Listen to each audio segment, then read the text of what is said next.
This channel supports Extra Life in its efforts to raise money for the Children's Miracle Network. For more information about how to donate and join in their efforts, go to the link displayed here. Extra Life. Play games, heal kids.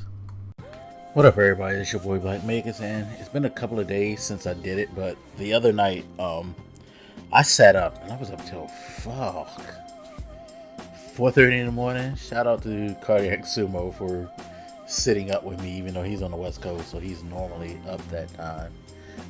But I was up until 4:30 in the morning this past weekend. I think it was Sunday morning that I did it.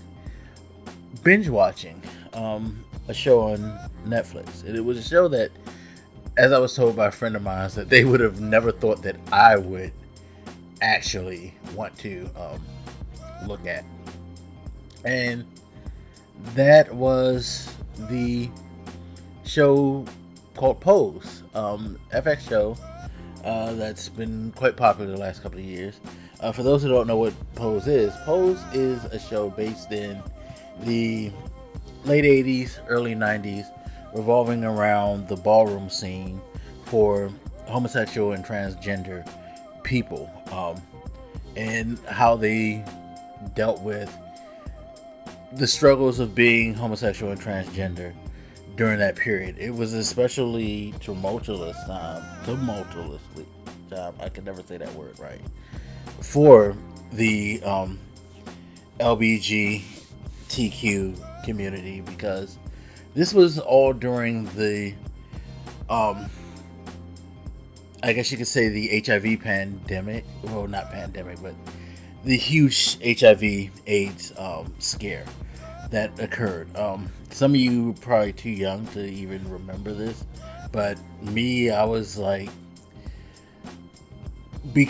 going into my teen years as this whole thing popped off, where the AIDS scare was just fucking crazy.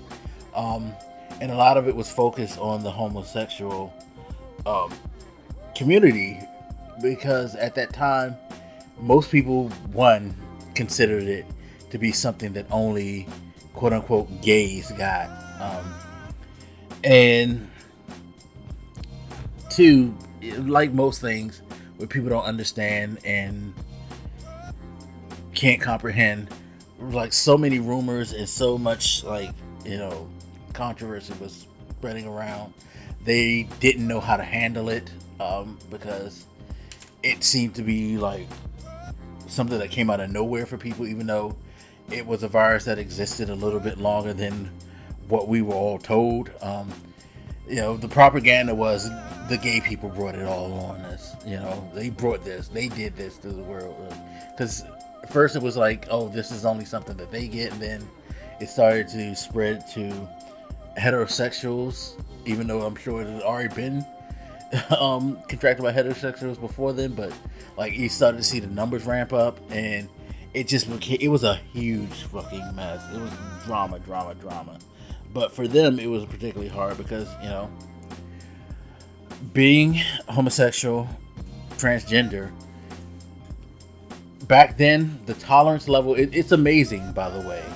It's like watching that show, like, one, it was an amazing education, but it also was a reminder of how amazing it is, like, the such a short length of time we had between these eras, and how the problems that we still face today it's just crazy how back then it was just so much worse. And it's like, like I said, this was set in the late 80s, early 90s. It's a good 30 to 40 year period, which is not a long time. Like, I'm fucking 44, so for the majority of my life, this shit has been going on. So it's wild. It's fucking wild. How those things went, but this show does such a great job of kind of educating you, I think, for one. If you're someone within those communities, the LBGTQ community, and I always probably say it wrong, so apologies if I do.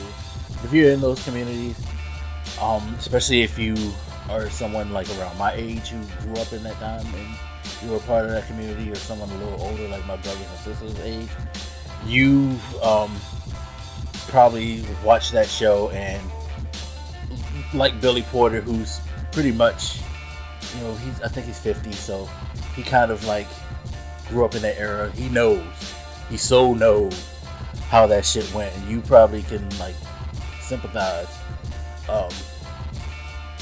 and understand that a lot. But for someone who's heterosexual like myself, you know, it's a crazy, I would say, wake up call, and like I said before, educational experience. Because again, I knew this stuff was going on, but for the most part, I was a kid or a young teenager, and growing up in that era, the way that our elders treated it, like especially within the Black community, which is the main focus of the show, like on the Black and Latino community, because minorities, that shit was crazy in the minority community. Like the prejudice amongst your own kind because you were gay or lesbian, it's ridiculous. Like, it still exists, but I have to say, like, y'all know a lot more tolerance than we did. Like, it was brutal. It was super brutal, and it probably still is. Like, as someone who's heterosexual, I would know. So I would love for someone, if you are a part of that community, to let me know, like, some of your experiences and how it goes. Like, I know people who are homosexual,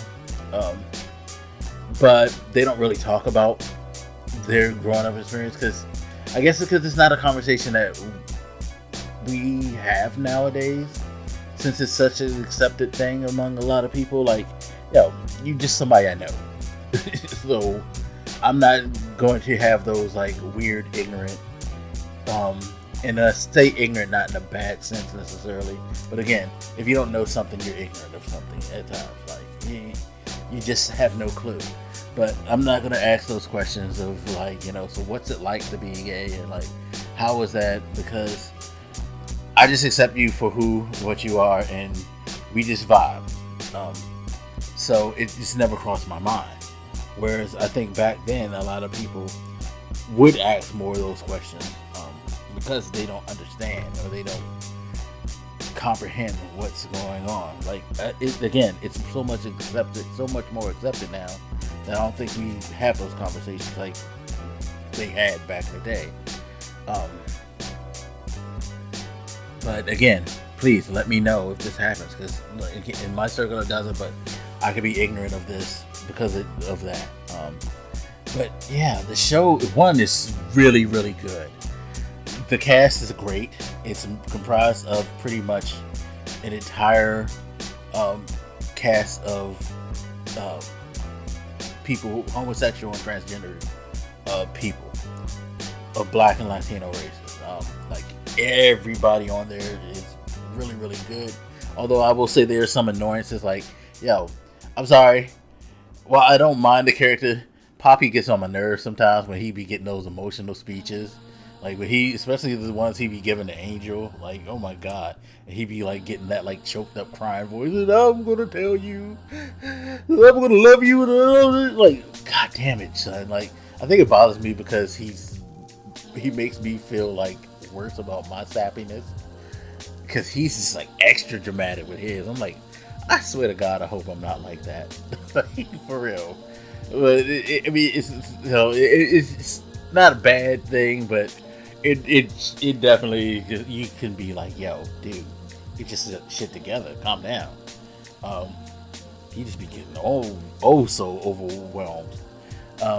But people are great. The characters, are great. Blanca, Blanca be getting on my nerves sometimes too, because it's like, Blanca, calm down. But I get her like tenacity and her will to fight for what she believes in. Um, Angel was compelling. As someone who was considered like extremely able to pass, who entered the world of modeling where nobody knew, and having to deal with people who might know and might expose her and stuff like that. Her relationship in the first season with the guy who was married. Just to give you a little insight of people who are willing to um, risk their relationships for like interactions with them and how they treated it, how it was basically like it's worse than just being a side piece. It seems because like at least with the side piece you're kind of hiding it because you just don't want to get caught um, by your wife.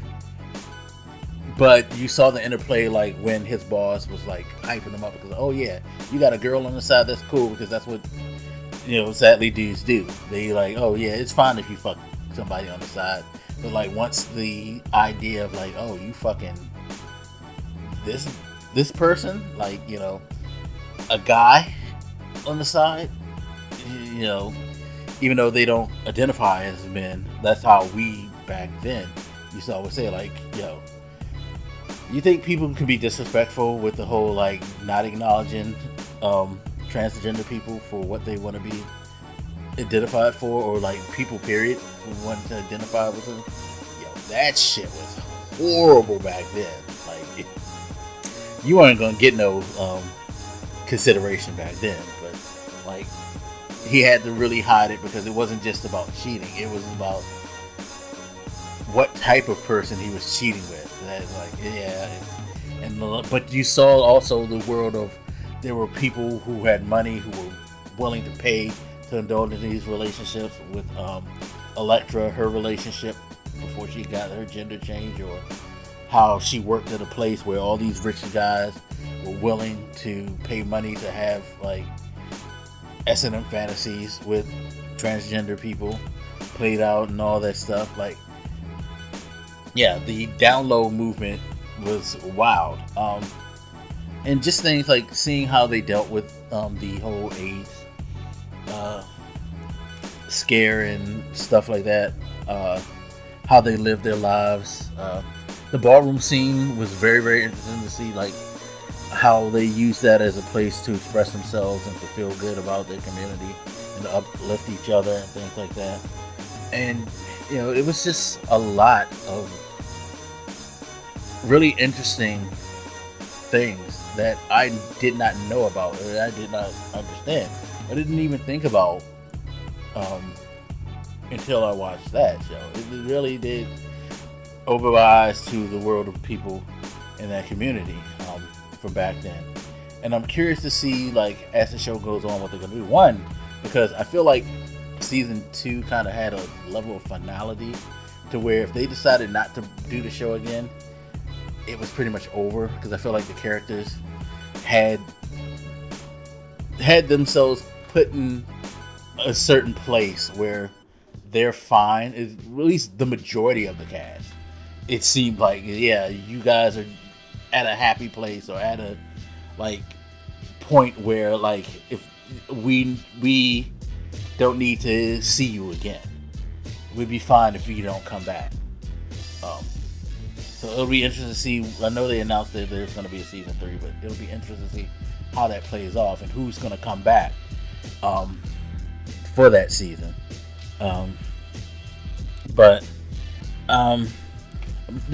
would be interesting to see, like, if they are going to continue it, them to progress into like late 90s now.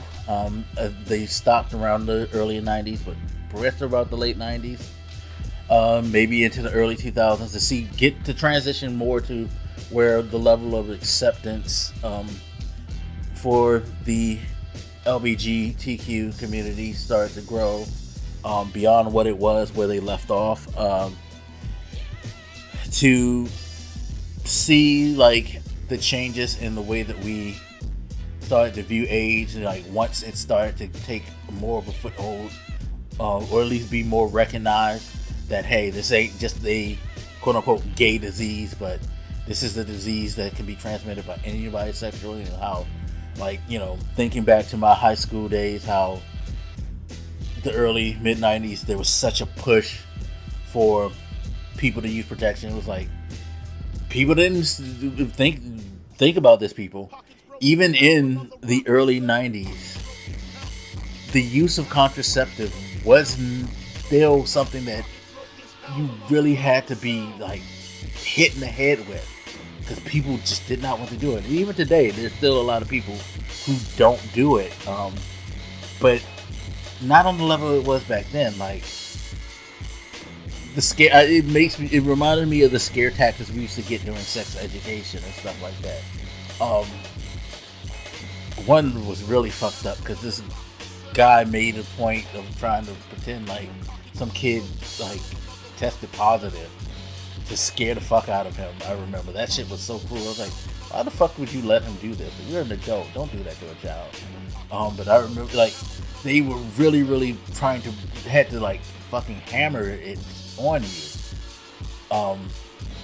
when it came to the idea of protection, because people still didn't seem to be so sold into it, even though AIDS was just spreading, or it seemed to be spreading at a rate that was scary.